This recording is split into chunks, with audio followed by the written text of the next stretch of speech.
Good evening, everyone.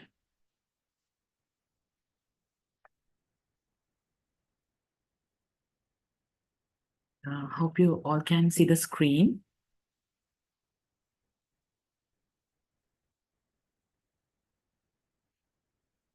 Can someone unmute the mic and answer me? Can all of you can see the screen? Vinda? Yes, Miss, we can see. Yeah. So, I'm Erandi Thennakoon. I'm the e-learning course facilitator for business management. So today, we are going to discuss a mock paper for upcoming exam on February for AAT Level 2 Business Management. Yeah, let's start. Okay. Here, in this paper, it's about a 3-hour paper, but it has given 15 minutes for you to read and understand the paper. And then you can start writing. You have 3 hours for writing, right? And you have to answer all the questions, right?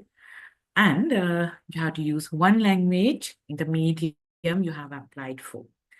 And there's action verb checklist at the end of your paper, right? All the definitions are attached with that, and you can have to like consider it when you are answering the question paper. Okay, when it comes to your paper, there are 3 sections. Section A, it's objective test questions. It's OTQ. You will get 25 marks if you answered correctly. And then you have section B.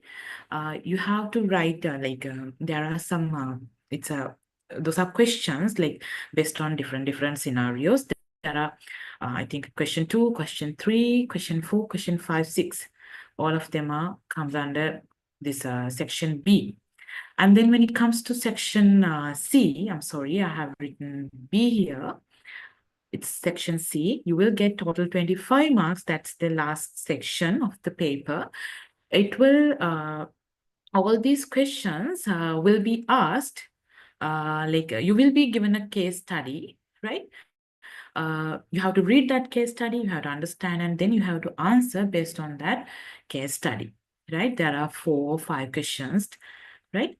So, okay, let's start the discussion. When we are moving to the section A, question 1, it's the question number 1.1. Here, all these are from question number 1.1 to 1.5.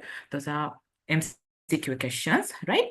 So, when it comes to question 1.1, it's if you have any questions to ask, you can unmute your mic and ask. If not, you can send me a message, right?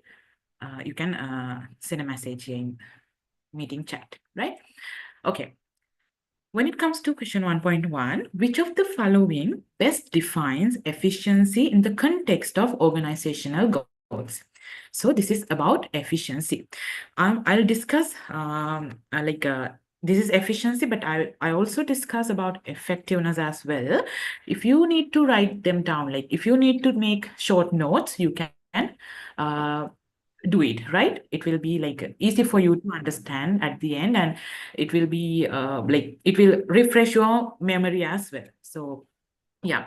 So when it comes to efficiency, what is efficiency? According to Tracker, it's about efficiency doing things right, right? And it's about obtaining maximum output using minimum resources in achieving goals and objectives. And when it comes to effectiveness, it's about doing the right thing, right? Doing the right thing, according to Peter Drucker, and it's about the capability of producing desired results or the ability to produce desired output. So here, there are 4 answers. First one, efficiency is about producing the desired output using the least amount of resources. Efficiency is about achieving goals regardless of the resource used. So here, it's regardless of resources. But when it comes to efficiency, we are considering the resources, right? And efficiency focused on the ability to produce desired results with maximum effort. We are we think about how we are saving our resources, allocating our resources to gain the maximum benefit out of it, right? So, and the efficiency is the relationship between inputs and output in a specific period of time. So the answer would be, it's a right? Efficiency is about producing the desired output using the least amount of resources. Okay, hope you can understand. And then when we are moving to 1.2, it's about the systems, right? Here, this is a question from systems theory. And which of the following describes a system where the organization does not interact with the environment for its existence and is not influenced by it? When it comes to systems theory, it's a concept that organization is a system. It talks about, it explains that they say that organization is a system, right? So when it comes to this system theory, there are basic components. Those basic components are closed systems, or open systems, subsystems, synergies, and entropies. These type of systems are there, right? When it comes to a closed system, it's do not keep interrelations with the environment, right? For the existence of the organization, right? Those are closed. And also, they are not influenced by the environment as well. And it says that all the inputs and outputs, all of them are within the system. As an example, research and development divisions in an organization, right? And when it comes to an open system, these systems, they keep interrelations with the environment.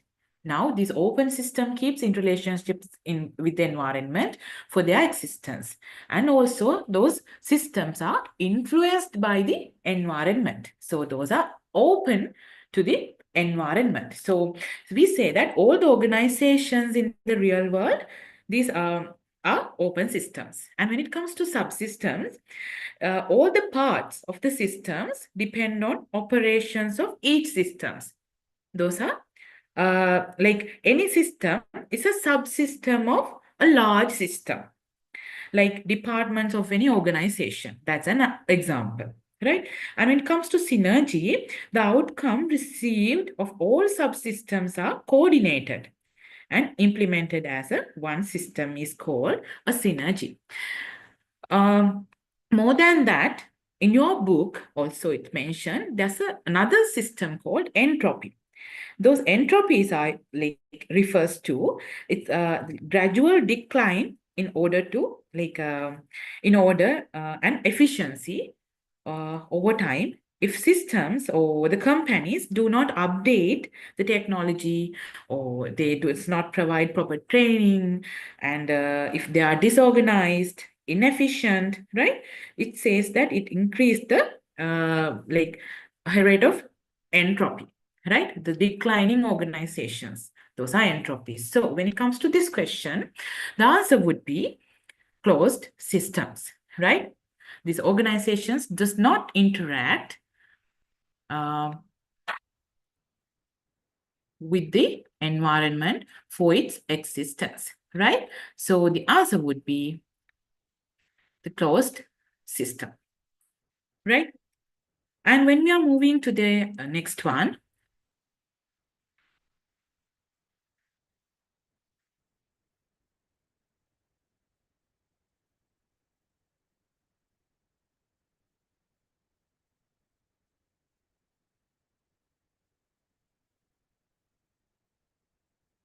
one point three, which of the following refers to the determination of alternative courses of actions to be taken if an existing plan is unexpectedly disrupted or rendered inappropriately?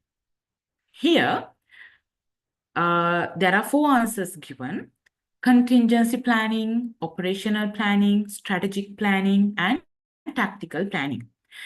It says that the determination of alternative courses of action to be taken. Alternative actions, courses, right? If an existing plan is unexpectedly disrupted or rendered inappropriately. So you have given 4 answers. When it comes to, let's start from operational, strategic, and tactical planning. What are they?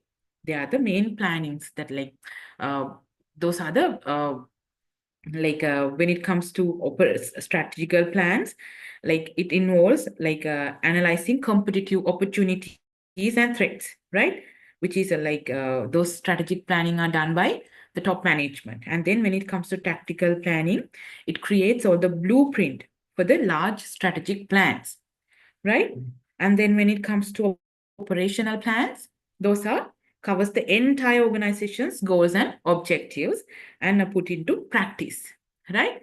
The way that action steps to achieve strategic plans, right? So those are very short-term plans, usually less than 1 year. So when it comes to contingency plan, it shows if the business unit is running, then they have to accept sets of instructions, place of the certain events of any interruption occurred. So these are the alternative course of actions that should be taken if an instead plan is unexpectedly disrupted or rendered appropriately. So the answer would be contingency plans, right?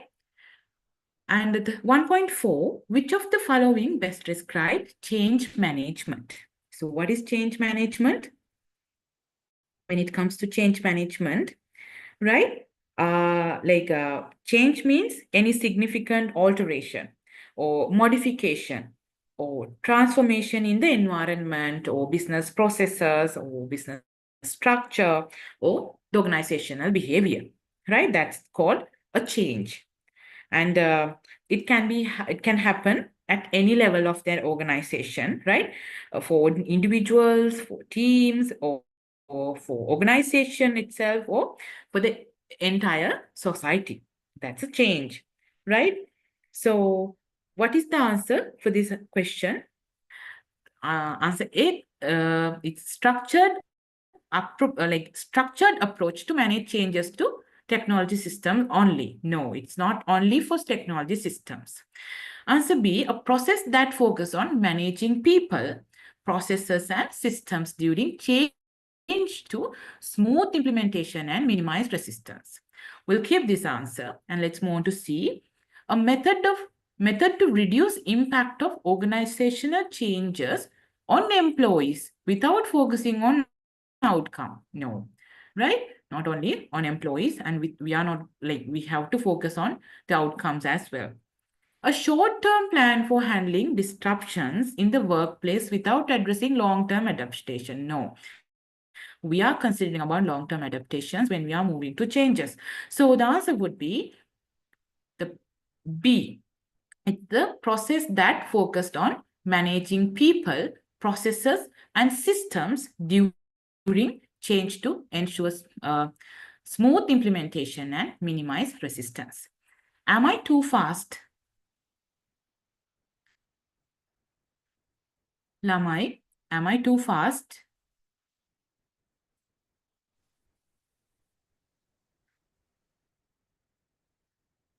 Can someone answer?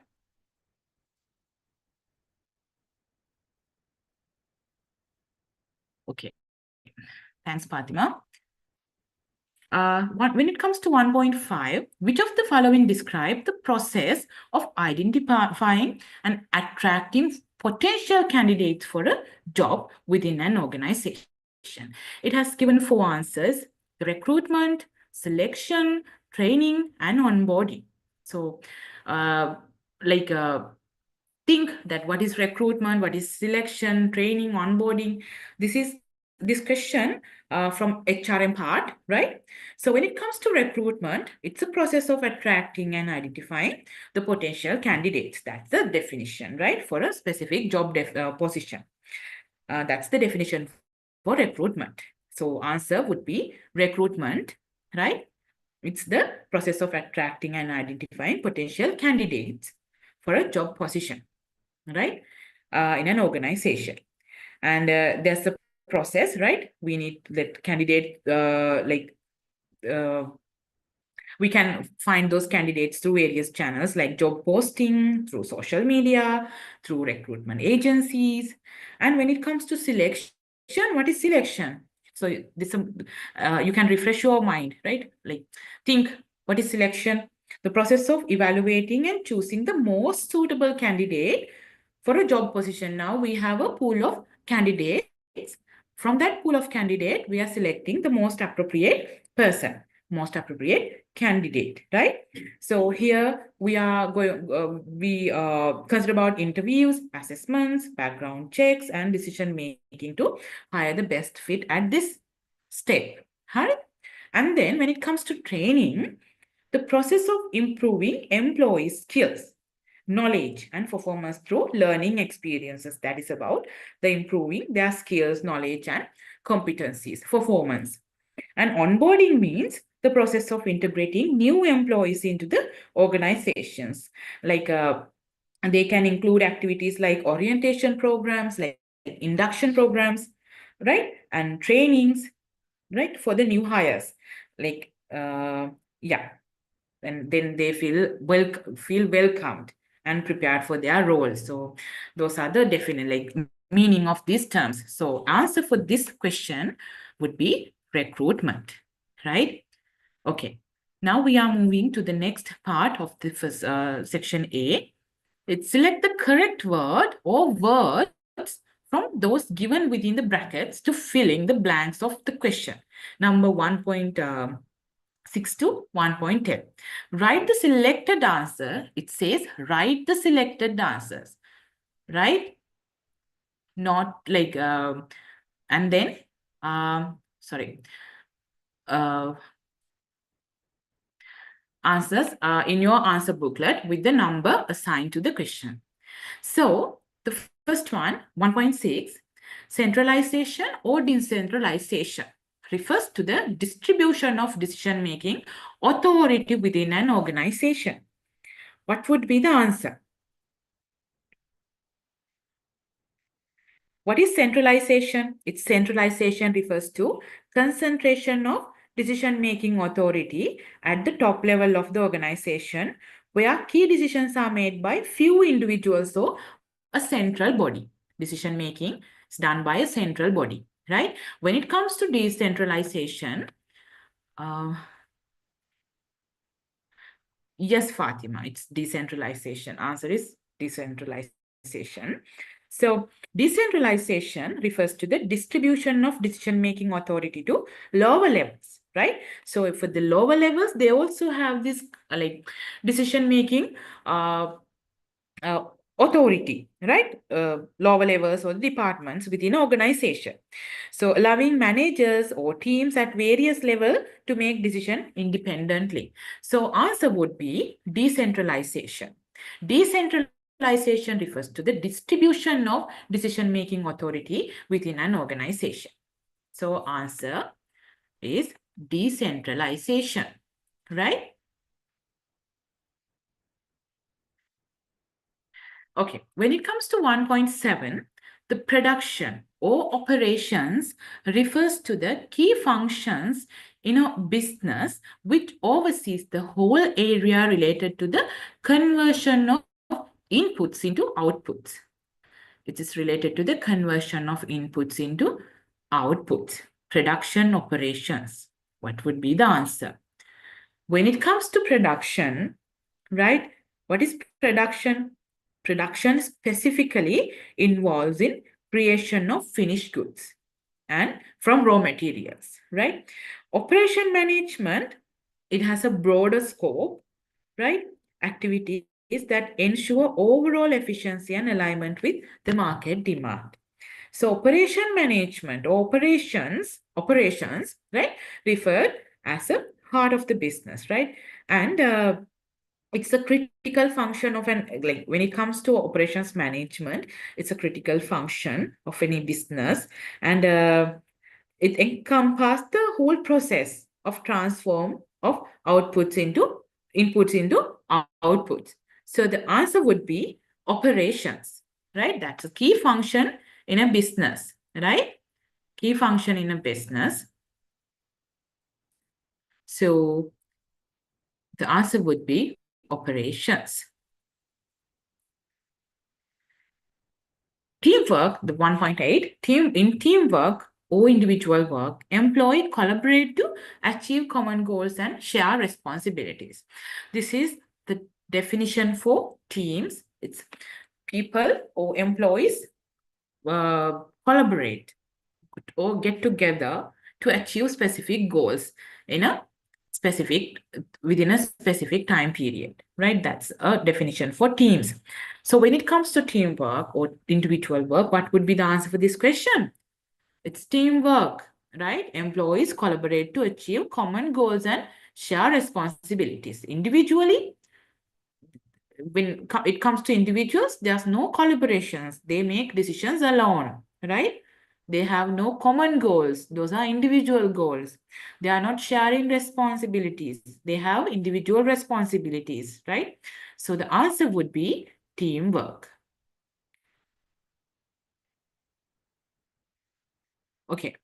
A vision, a mission statement focus on achieving results that are expected over a long period, typically more than a year. So what would be the answer? It says that focused on achieving results that are expected over long period, typically more than a year. So what is this? This is a vision, right? The answer would be a vision. Vision statement normally focused on long-term results, right? And describe the overarching, the aspirations of an organization or individual, right? And when it takes often more than a year, right? And when it comes to a mission statement, it focused on organization's present purpose and how it operates in short to medium term to achieve its visions. Those are like typically within a year or so, right? So the answer would be a vision. 1.10, organizational restructuring, reengineering is the process of redesigning one or more aspects of a company. What is this? This is about restructuring and reengineering, right? What is restructuring? This is the process of redesigning one or more aspects of a company, right? So the answer would be restructuring. But when it comes to reengineering, yeah, it's a business process reengineering. It involves changes in structures and in process within a business environment, right? Entire technological, human, and organizational dimensions may be changed due to this BPR, business process reengineering, right? So the answer would be restructuring. It's the process of redesigning one or more aspects of a company, right?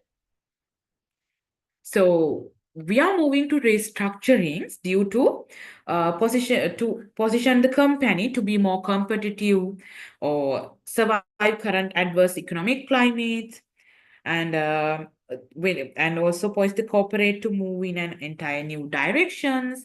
In these instances, we are focusing on restructuring, right? Yeah. So answer would be restructuring.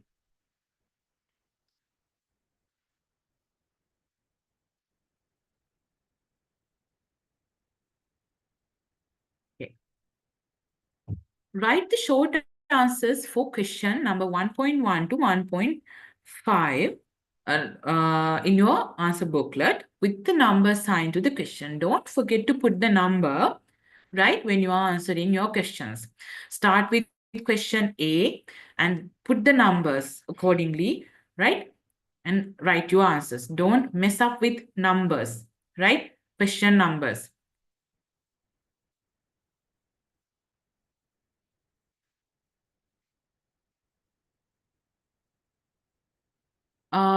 Who's this? Fatima, that's not re-engineering, right? That's the answer would be restructuring. That's the process of redesigning one or more aspects of a company, right? When it comes to like business process re-engineering, like it's far more different than like restructuring, right? Like it changed the structure and the process within a business environment, like not in one or two aspects, one or more aspects of a company.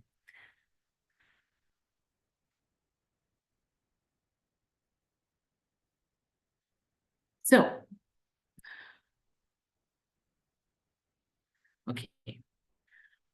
Yeah, like Fatima, others also can ask questions, right? If there's any questions with you. And when it comes to 1.1, state two advantages of external recruitment policy.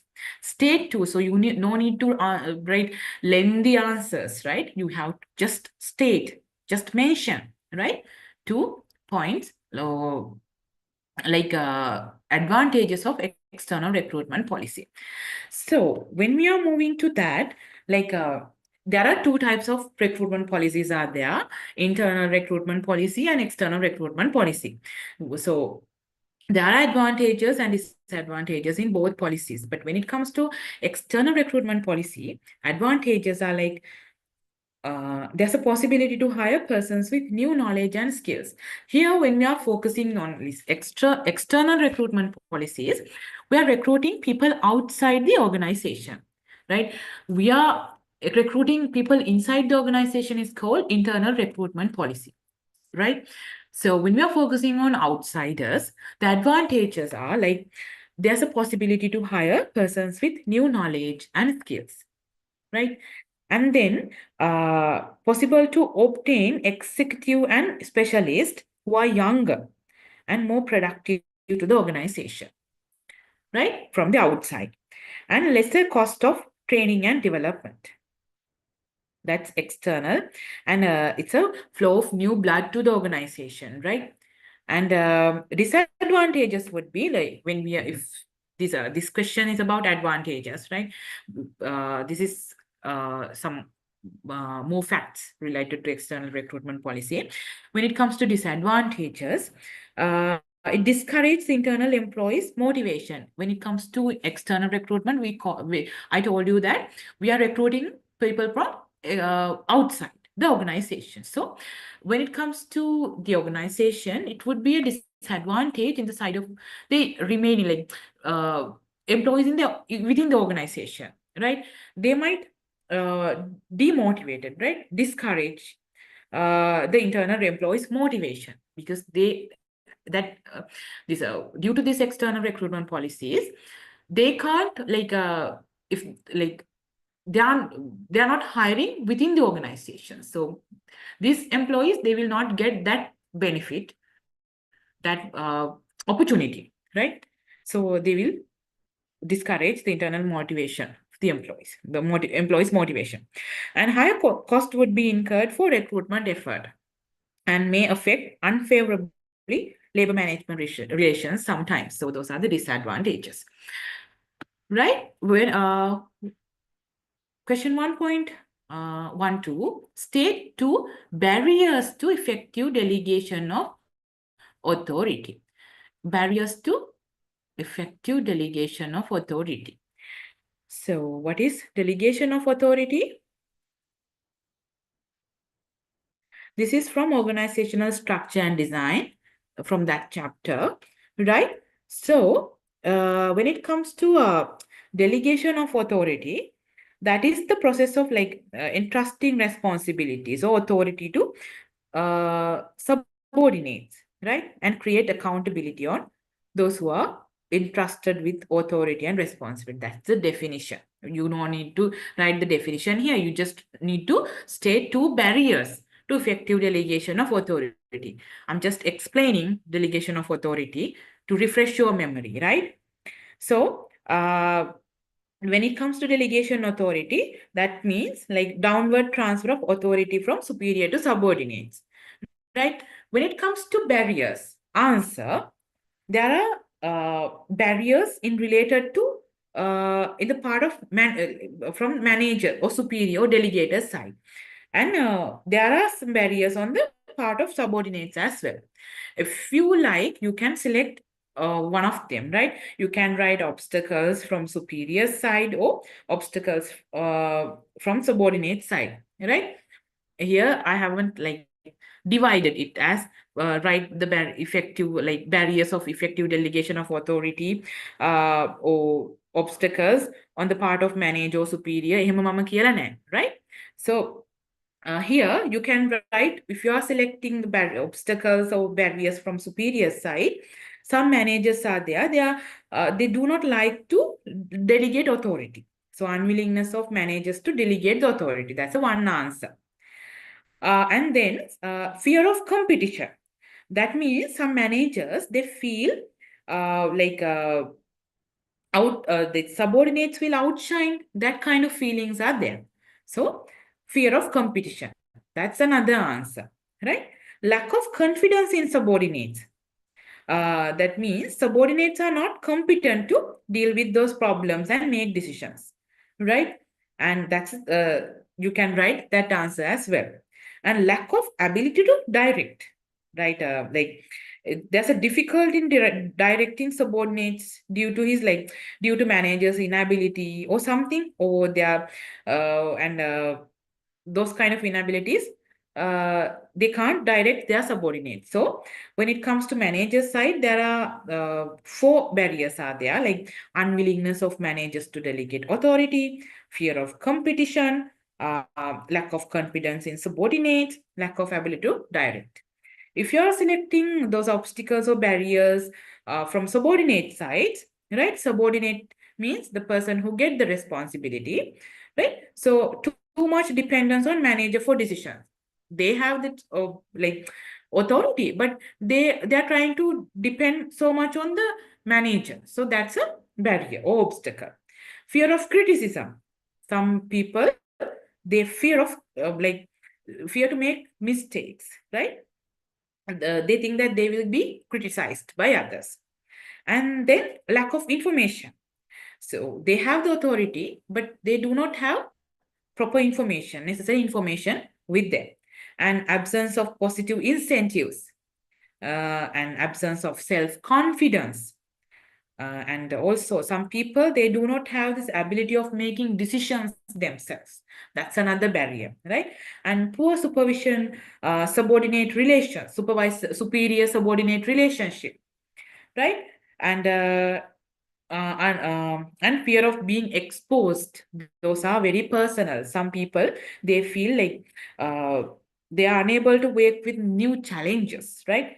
Think that they have limited capacity. So those are obstacles for these delegation of authority. So you can write any of these answers, right?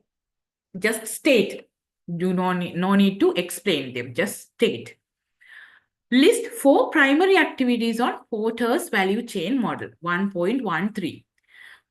Primary activities on Porter's value chain model. What are they? Primary activities. So that means let's move on to that part, right? This is one method of corporate analysis, right? So when it comes to Porter's value chain model, there are 2 types of activities can be identified, right? First one is primary activities. The second one is support activities. So when it comes to primary activities, those are the core activities, right? That directly involved in creating and delivering the product or services. Those are the core activities. Remember, primary activities are the core activities. So there are 5 core activities are there in the primary activity list. First one is inbound logistics. So these are the answers, right? List the primary activities in Porter's value chain model. Answers are inbound logistics. Inbound logistics means the receiving, warehousing, and managing inventory of raw materials. And operations. Second one is operations. This means transforming raw materials into finished goods, products through manufacturing or assembly. Third one, outbound logistics. That means distributing the finished products to customers or retailers. And the fourth one, marketing and sales. That means promoting and selling the product to customers. The fifth one, service, providing post-sale support and services to maintain customer satisfaction. So these are the primary activities: inbound logistics, operations, outbound logistics, marketing and sales, and services. And when it, okay, those are the answers. Now, if you are moving to the support activities, right, you can't write these points in your answer. These are support activities. I'm going to discuss support activities now. Those are firm infrastructure, like management, organizational structure, right? And HRM, human resource management, like recruiting, training, managing employees. And technology development, research and development, innovations, right? Technological support. And procurement, like acquiring resources and materials need for primary activities. So these are the supportive activities. So supportive activities are firm infrastructure, human resource management, technology development, and procurement. But our answer should be the primary activities. Those are inbound logistics, operations, outbound logistics, marketing and sales, and services. Hope you can understand. You need to just list down them, right? And state 2 reasons for resistance to change. Why organizations resistance to change, right? That means they're reluctant to altering established way of working or thinking, right? So what are the reasons? One is uncertainty, right? That means the anxiety or fear caused by not knowing. They don't know how the change will affect individuals or the organization. So they do not have idea. Those are uncertainty. That is uncertainty. And threat to self-interest and power. That means like perceptions that the change may negatively impact on the one's position, right? Or that if what if it's that they think that will impact on their authority, and that will impact on their benefits. So those kind of threats to self-interest and their power. So yeah. The third one is different perceptions, like lack of understanding of the nature of the change. Some people, they can't understand, right? Or sometimes those are like misunderstandings or confusions about the purpose or the benefits or the impacts of these changes going to happen. So those are like misunderstanding, like different perceptions, right?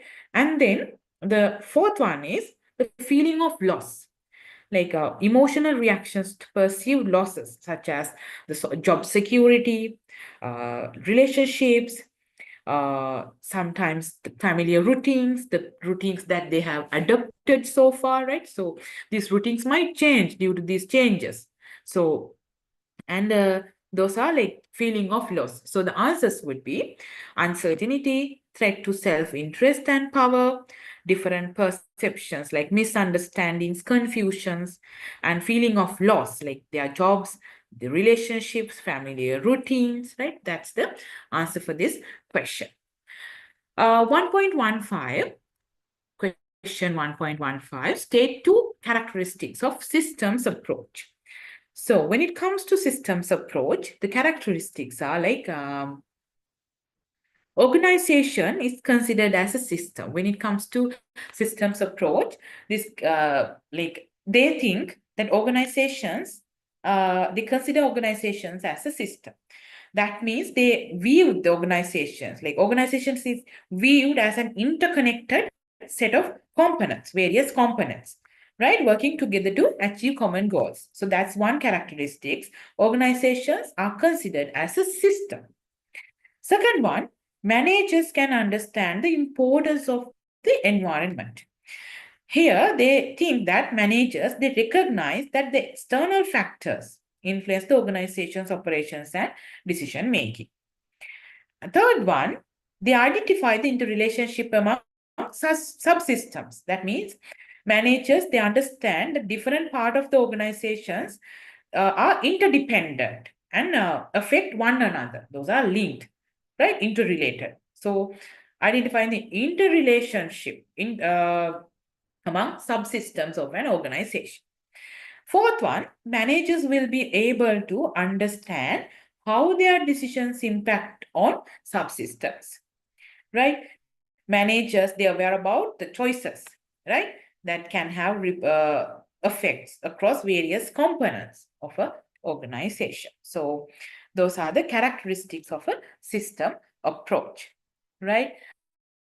Okay, now if you have any question, you can ask. You can unmute and you can ask, or else you can put it on the chat. Then I can answer it while discussing the paper.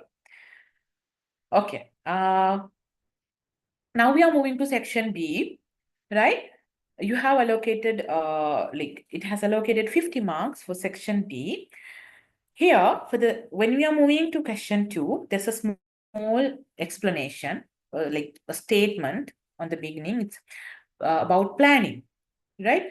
Planning is considered the first and most crucial function of management, and it is required that every level of management, right? It helps managers make rational decisions within the organization by providing a structured approach.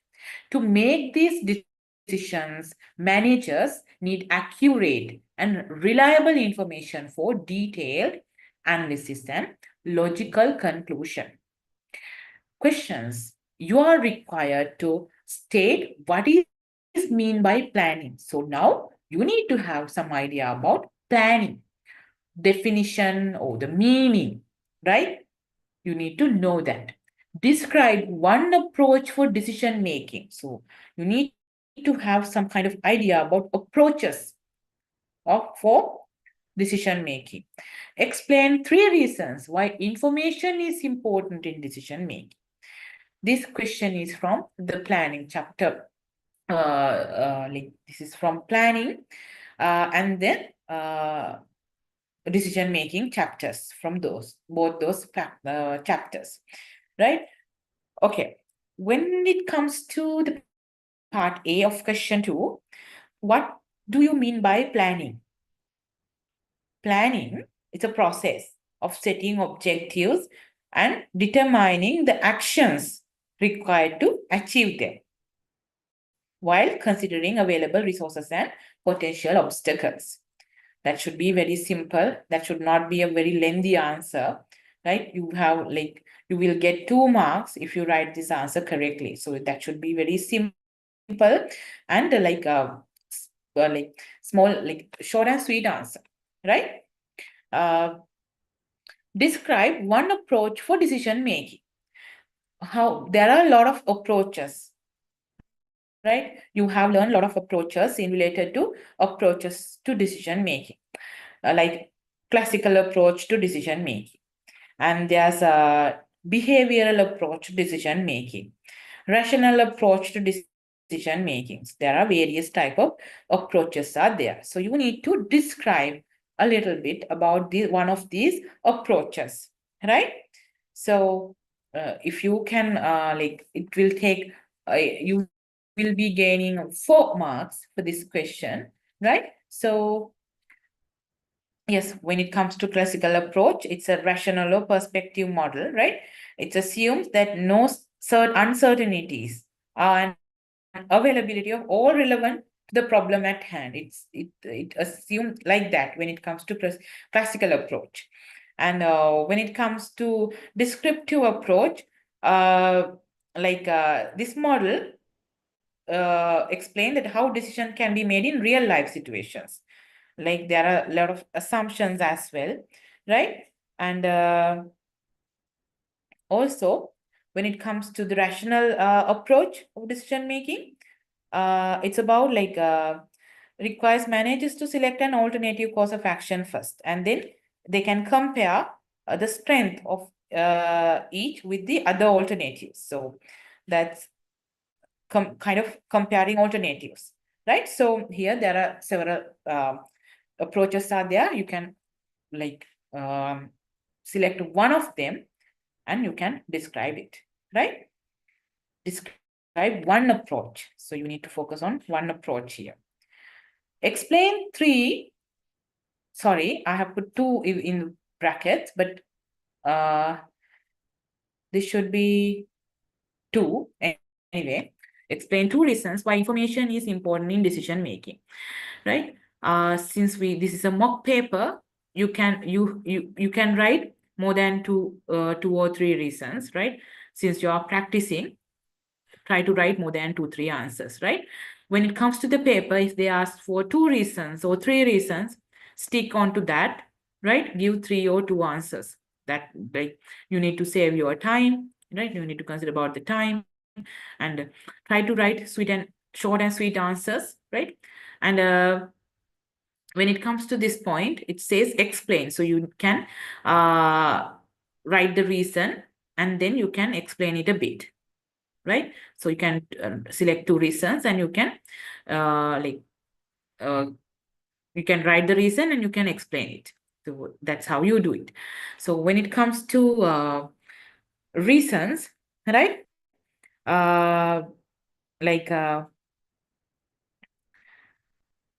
For why information is important in decision making, like, we need information to identify problems and put it in the structured, and we need to put them in structured manner when we are identifying and structuring problems or opportunities, right? And when we are analyzing problems, we need information, right? And then when at the time of generating alternatives, informations are crucial. So, and when we are selecting best choices out of various alternatives, the information is critical. So there are 4 stages where we need information for decision making. When it comes to identification and structuring the problem or opportunities, or when we are analyzing problems, when we are generating alternatives, or choice of best alternatives. So you can write these points and you can explain a bit. You can select 1 or 2 points. You can select 2 points out of it and you can explain it a bit, right? Don't go for lengthy answers in a moment like this. You are getting only 4 marks here. Question 3, explain 3 main level of organizational strategy. When it comes to, question 3, it also consists with a statement, and it's about strategy. Strategy refers to the long-term direction and scope of an organization, guiding it to achieve a competitive advantage by effectively utilizing its resources within a dynamic and challenging environment, right? Organizations, they work, or like, they are in a dynamic and challenging environments, right?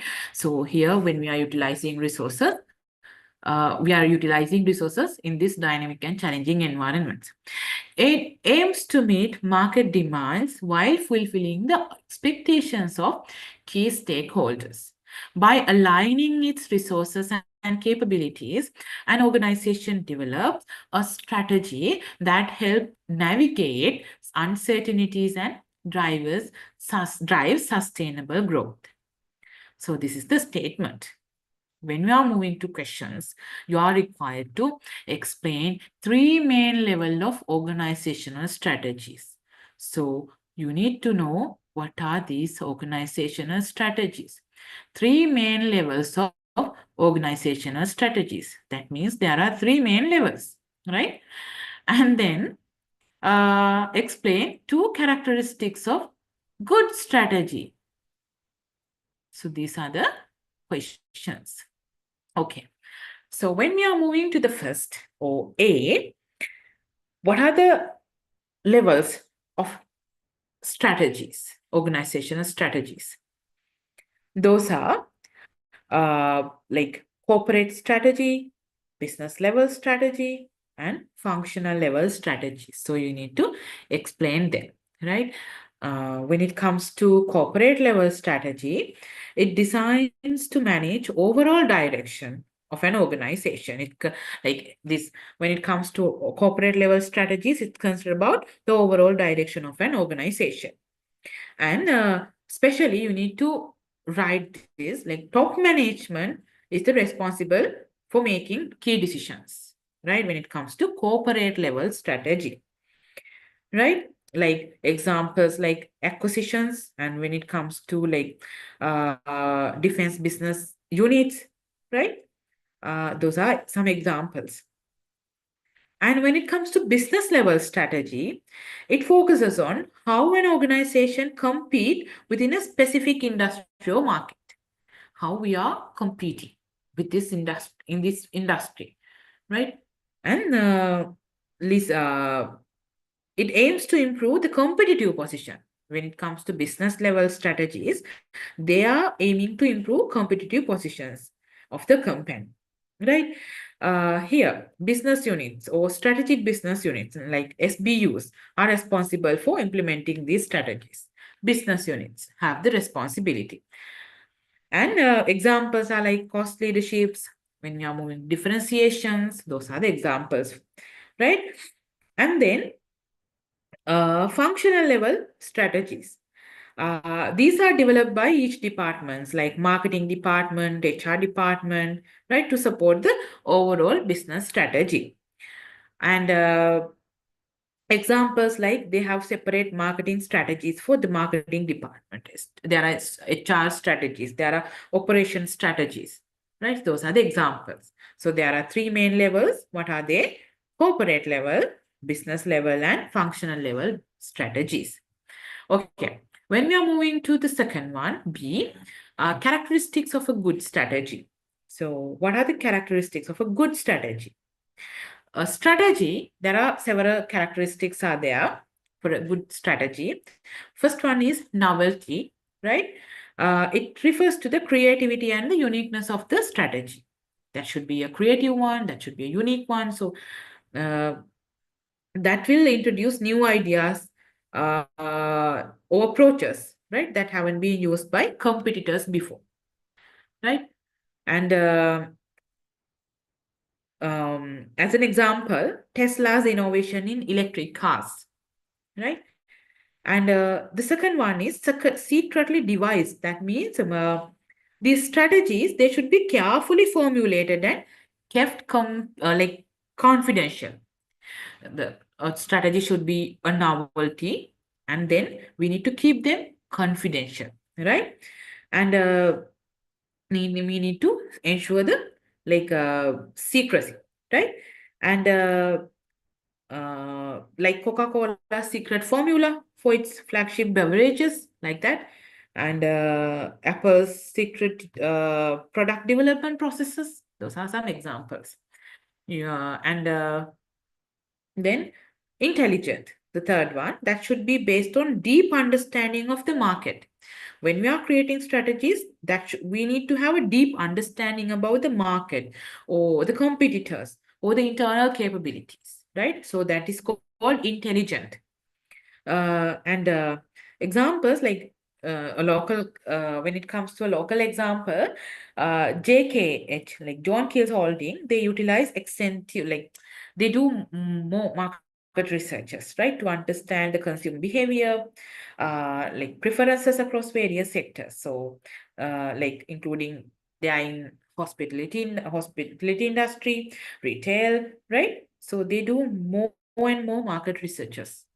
And then deceptive, it's another characteristic.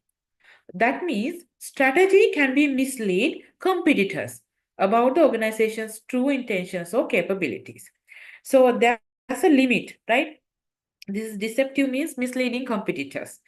That should be a bit ethical, but and that should be within the like boundaries, right? That means we are creating a sense of uncertainty or confusion in our competitors' mind, right? So that should be a bit ethical and need to be in legal boundaries. Like examples, Coca-Cola and Pepsi marketing tactics to confuse competitors, right? And that should be like another characteristic is a good strategy should be cost effective, right? So should provide value while minimizing the cost. And it should have a good return on investment or ROI, right? And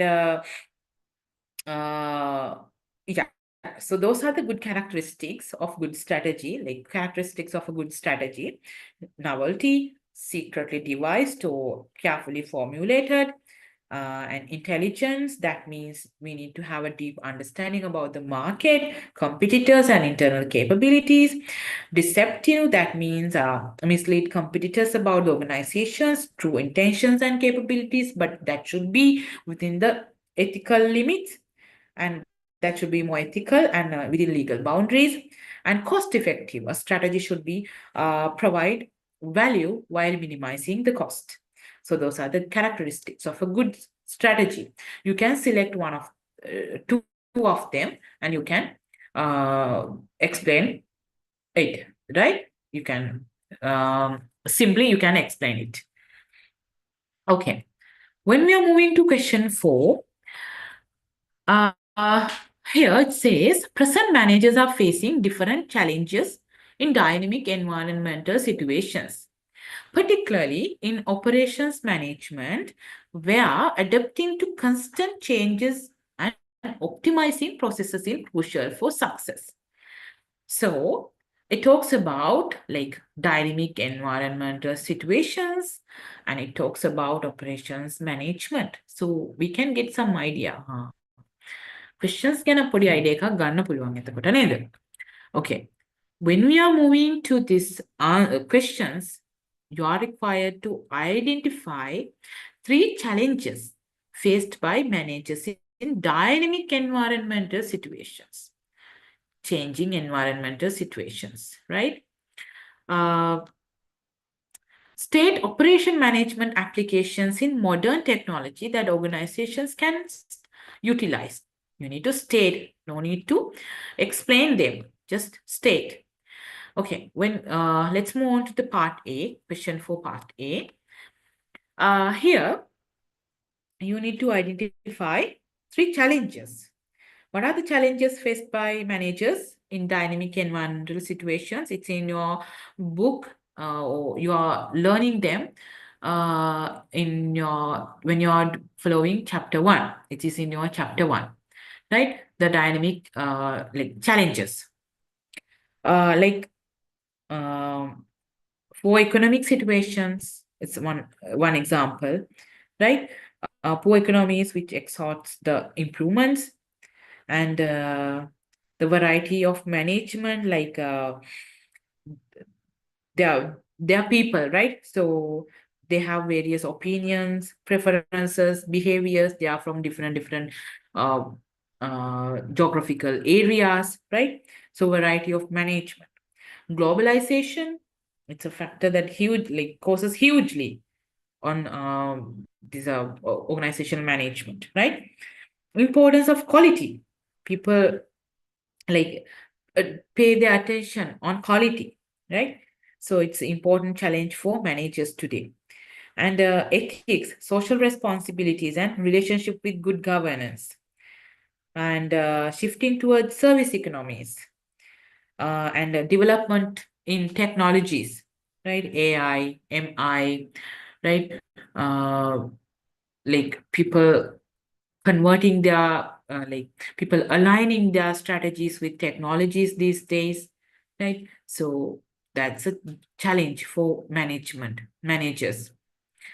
You can write one of them, right? You can write 3 of them, and you can explain a bit. When you have this kind of a question identify, you can put the topic, and then you can explain it a bit, because you are getting 6 marks for this question. And then part B, state operation management applications in modern technology that organizations can utilize. So what are the these applications?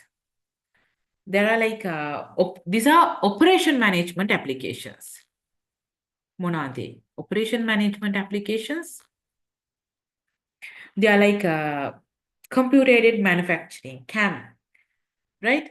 You just need to state them, right? No need to explain them. And computer integrated manufacturing, SIM, and artificial intelligence, machine learning, blockchain, right? Those are the answers. Okay, when we are moving to question 5, motivation is an individual emotional attribute that plays a role in a person's degree of dedication.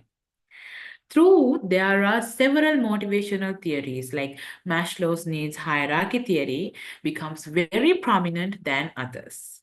So, this is about Maslow's needs hierarchy theory.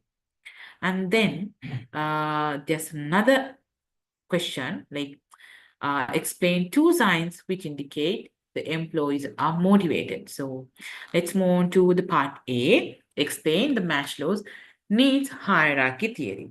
So what are the components that we can identify under Maslow's hierarchy of needs theory? Monada? There are 5 components, right? 5 levels, right? That triangle, I think you can remember. At the bottom of the triangle, what you see? This type of a triangle. Here, you have psychological needs, right? What are the psychological needs? Hunger, thirst, shelter, sex, and other bodily needs, basic survival needs, right? And these are they are the needs that naturally emerge into humans. And those are fundamental tendency to satisfy for their livelihood, right? And then safety needs, level 2. Safety needs are like security, stability, protection, right? Needs of human that to be protected from the factors which may create harm for their physical or mental wellness. And next one, social needs. That means social relationships, love, affection, sense of belongingness, and affection, acceptance, and friendship, right? Those are like needs to feel as a member of the society, right? Like where multiple people share their recognition, emotions, and lifestyles. And then self needs, 4th level, esteem needs, esteem needs. Those are like self-esteem, recognition, and respect from others, autonomy, and achievements, and external factors such as recognition and attention, right? Those have like to have a uniqueness among others, right? In terms of who they are, what they do, their specializations, right? So that is how we can define it, like esteem needs. And then a person will reach to self-actualization level at the end. That means the growth or realizing personal potential or self-fulfillments, right?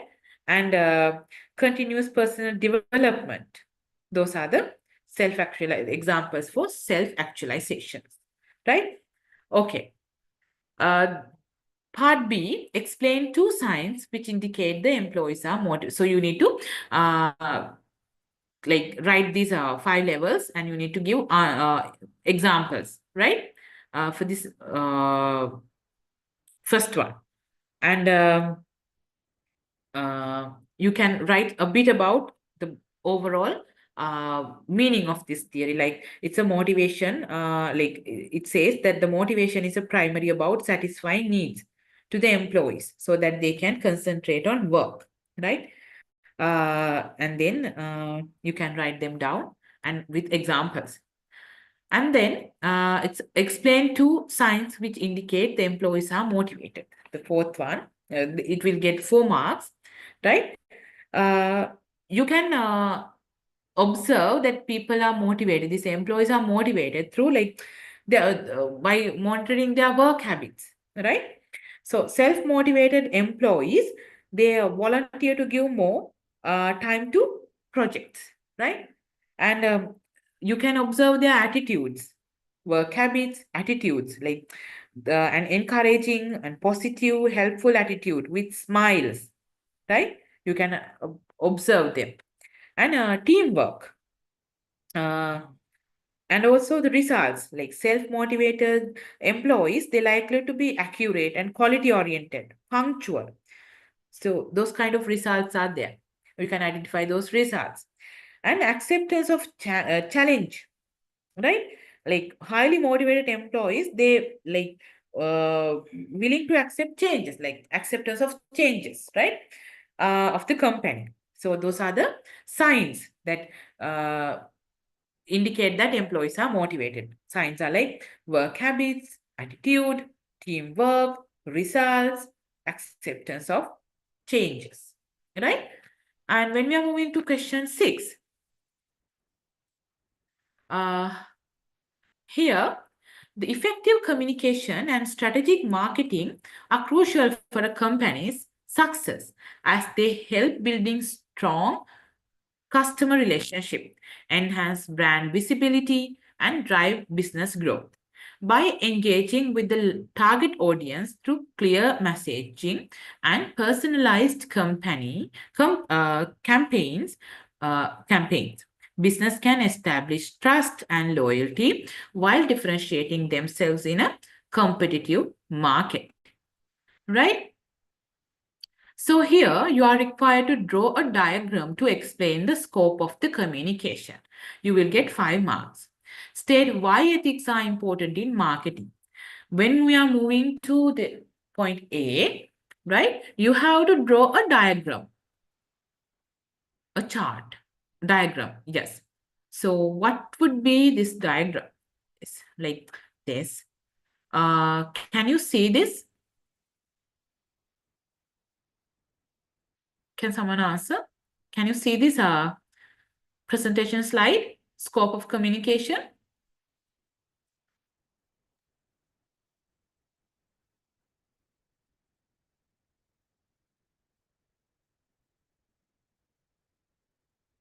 Can someone answer, please?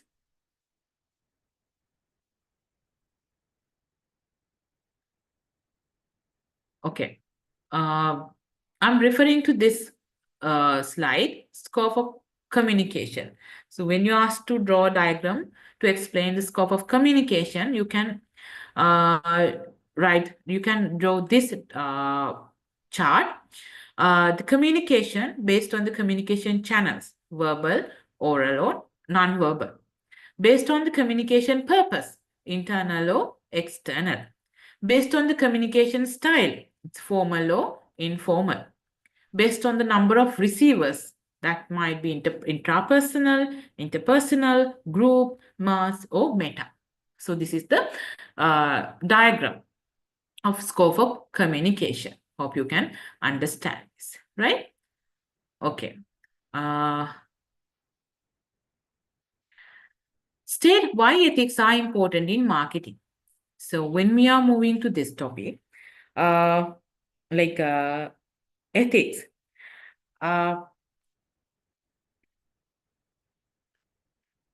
you have to state, right? So customer loyalty, ethical practices, it foster trust and encouraging long-term loyalty. So that's an answer. And long-term gains, to get long-term gains, you need to have ethical marketing practices that leads to increase the credibility and the market share. And to build the credibility, right?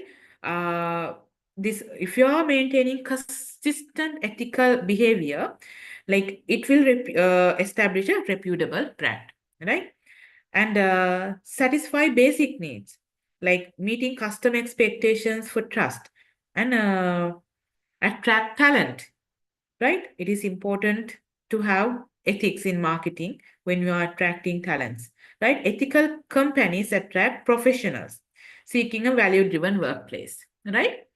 And it is easy to attract talent, like people with good talents, like professionals.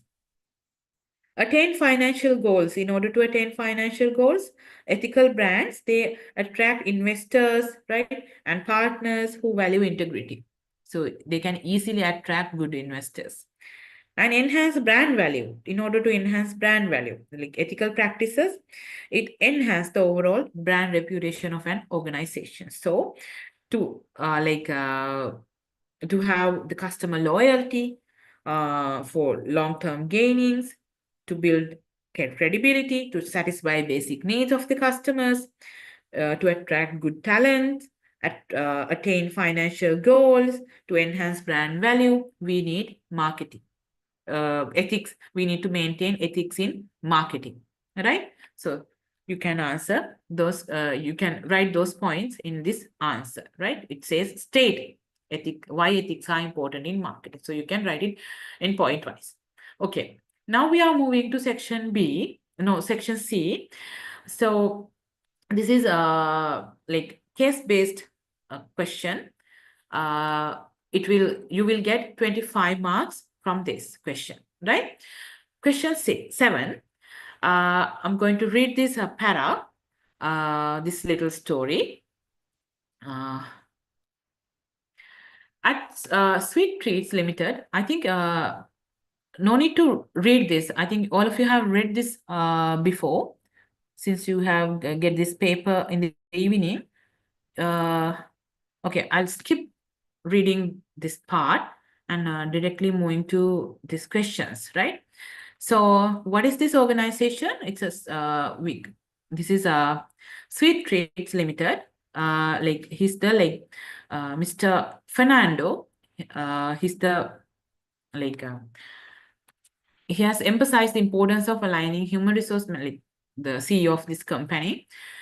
He emphasized the importance of aligning human resource management with the company's strategic objectives. So it talks about this, and he's thinking about expanding the operations into South Asia as well, right? And also he encouraged this innovativeness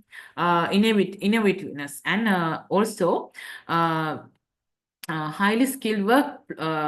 He's thinking about maintaining a highly skilled workforce, right? He thinks that those are the keys to success. And then, yeah, let's move on to the questions. You are required to explain the role of HRM in supporting the strategic goals of Sweet Treats Limited as it expands into South Asia. Here, they are focusing on expanding their operations to South Asia. So this question asks the role of human resource management to support this strategic goal. What is the strategic goal? To expand the market into South Asia. So it asks the role of HRM, how they are going to support this strategic goal.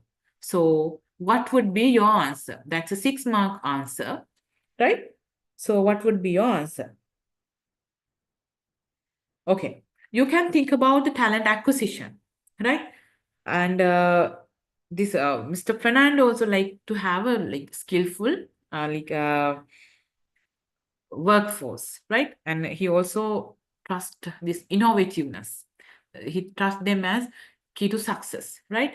So when it comes to talent acquisition, HRM, they can ensure that this company, they can attract top talents with experience in international market, since they are focusing on the South Asia market, right? So this company, HRM, they can ensure that the company attracts top talent with experience in international marketing and market and the confectionery industry, because Sweet Treat is into confectionery industry. Got it? So when it comes to recruitment efforts on candidates, they can focus on the candidates with global market knowledge and related expertise, right? And then when it comes to training and development, they can focus on continuous learning, right? By offering different training programs, right? So they can design these programs to enhance the employees' skills in production innovations, research, and cross-cultural strategies, because they focused on innovation, and they are focusing on moving to South Asian markets. So those are like different cultures, right? So training and development fact is important. So they need to align their training and development methods with to gain this uh, they need to design them to enhance the employee skills in product innovations, research, and cross-cultural strategies, right?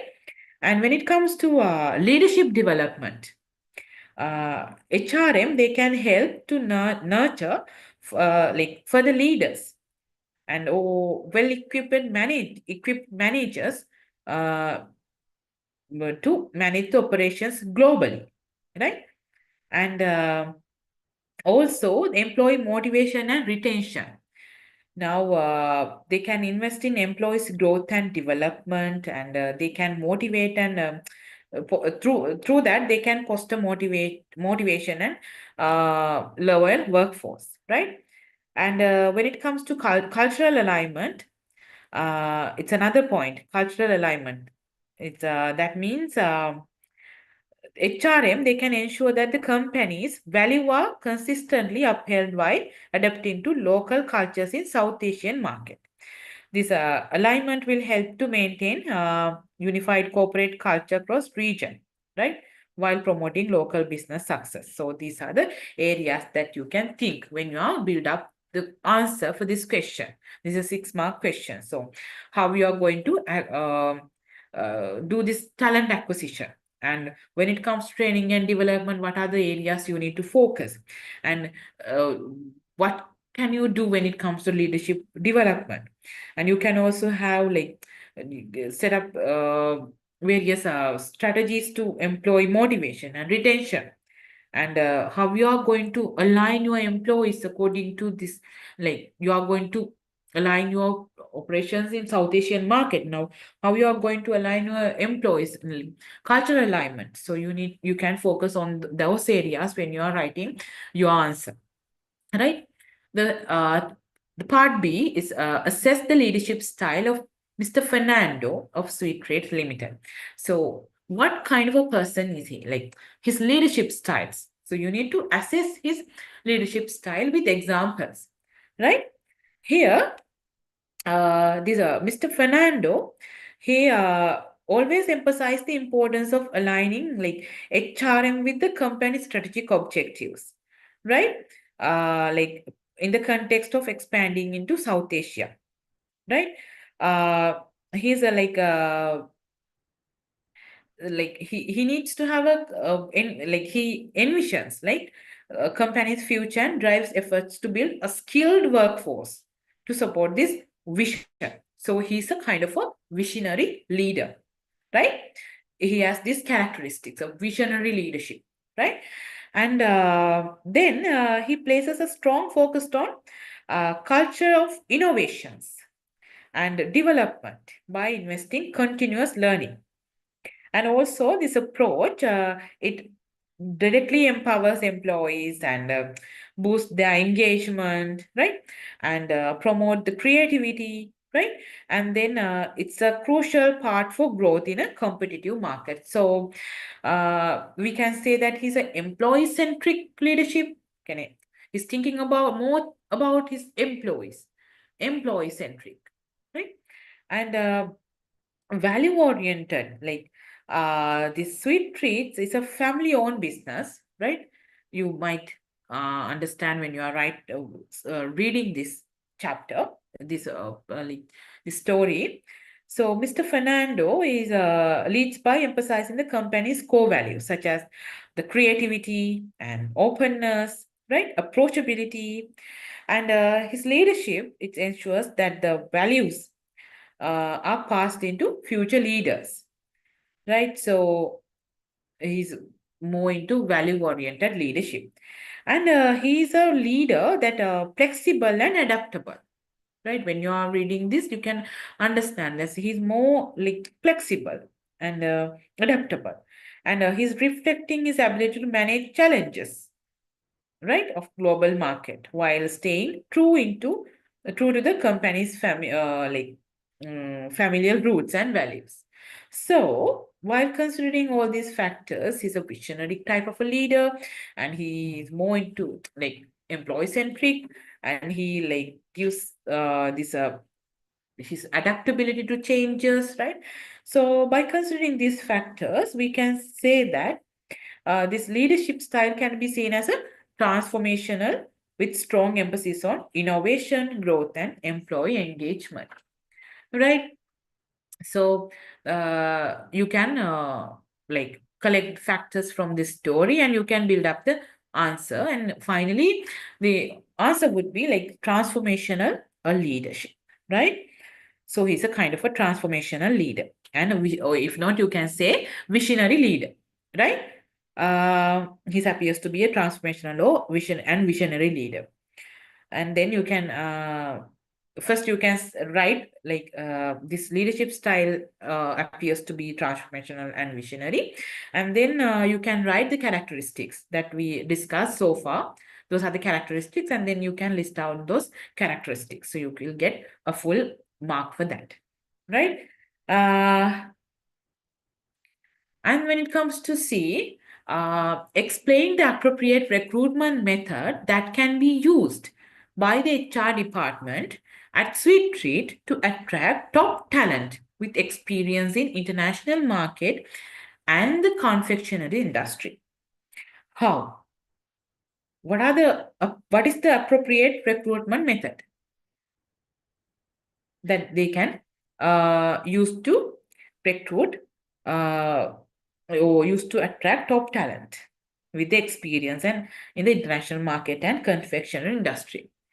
Think that they are not in like they are now only they are going to move into the global market, right? So obviously they can't find a good talent from within the organization. So what would be the answer? They need to recruit someone from the external recruitment method. So that would be like they have to attract someone from outside, right? So that should be external recruitment method.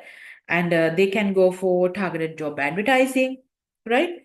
Or else they can go for headhunting, or like and they can search a person from a university or industry partnerships through university or industry partnerships, and through employee referral programs, or through social media online platforms like LinkedIn, right? Or recruitment campaigns in South Asia, so they can focus on South Asian expansion, and they can conduct target recruitment campaign in the region, right? So those are the ways that they can recruit a new person for this purpose, right? Yeah. When it comes to the last question, it's explain the role of strategic management in fostering innovations and ensuring long-term success for Sweet Treats Limited. What would be the answer? Like strategic management play a key role, right, when we are fostering innovations and ensuring the long-term success when it comes to this organization, Sweet Treats, right? Guiding and the key roles of strategic management in this process include like setting a clear vision and direction, right? They need to have this strategic management provide a framework for companies' growth. And it also define clear long-term goals. So Mr. Fernando's focused on international expansion to South Asia and the emphasis on innovations. Those are the part of broader strategic plan, right? And that provides direction to the company as well. And they can align resources with the strategic objectives then, right? Like by implementing recruitment training and development strategies that align with company strategic goals, right? And HRM, they can ensure that workforce is capable of supporting Sweet Treats expansion plans, right?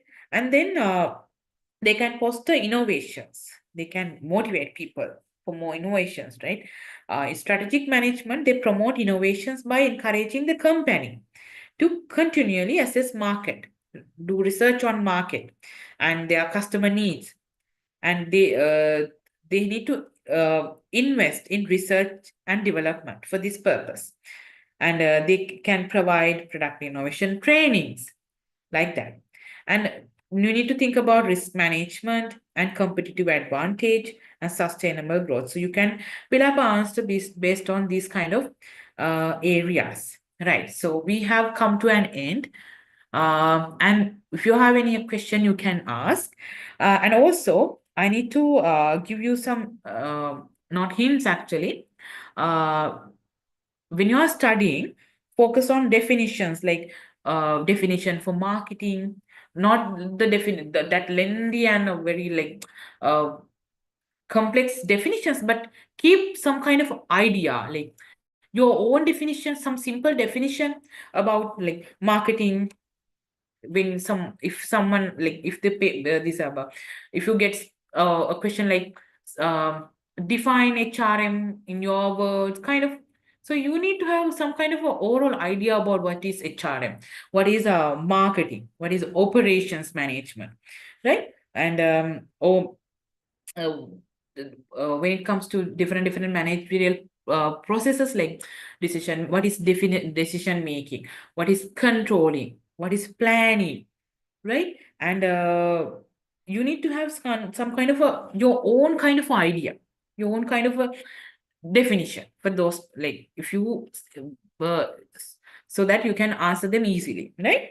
And then uh several times it had asked like management by objectives, and I have seen this when I'm analyzing the past papers, right? And traditional management systems, and Kaizen of Japanese management systems. In several papers, I have seen that it has asked to compare this traditional management systems with Japanese management systems, or Western management systems with like Japanese management systems, or they also have asked about management by objectives. And there are some MCQs regarding Kaizen. So you need to have that kind of idea about this MBO, traditional marketing systems, Japanese management systems. It is in your book, right? It is in your chapter 1. And have some idea about the planning process, right? Yeah. And if you have any idea, sorry, if you have any question, you can raise now.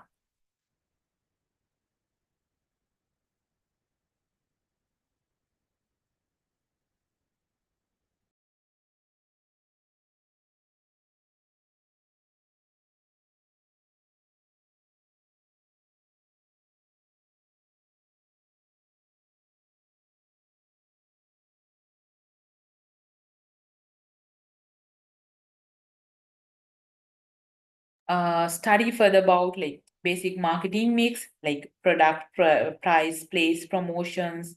And then we also learned that extended marketing mix, right? So keep it in your mind, like the extended market, what is extended marketing mix, like that.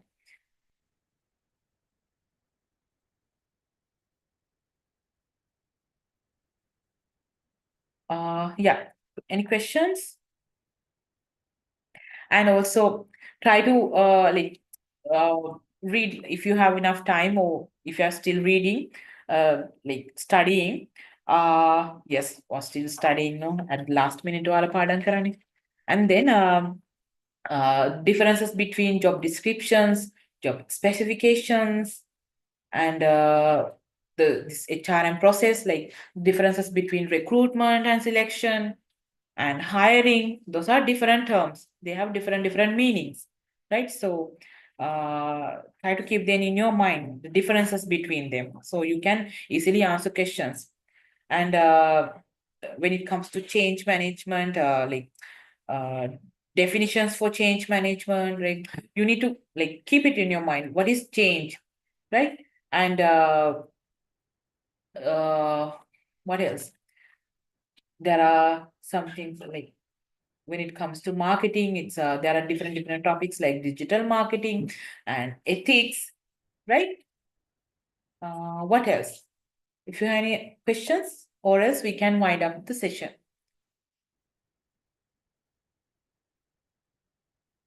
Okay. Since you are not asking any question, we can wind up. But if you have any question to ask, you can directly contact me. I think you have my contact details, or else you can contact the department, JMCB Learning, and they will provide my contact details. So if you have any question, please ask. They will provide my WhatsApp number or email. And please free to ask questions. I'll help you, and I wish you all the best, and study very well, and you can do it. Yep. Thank you.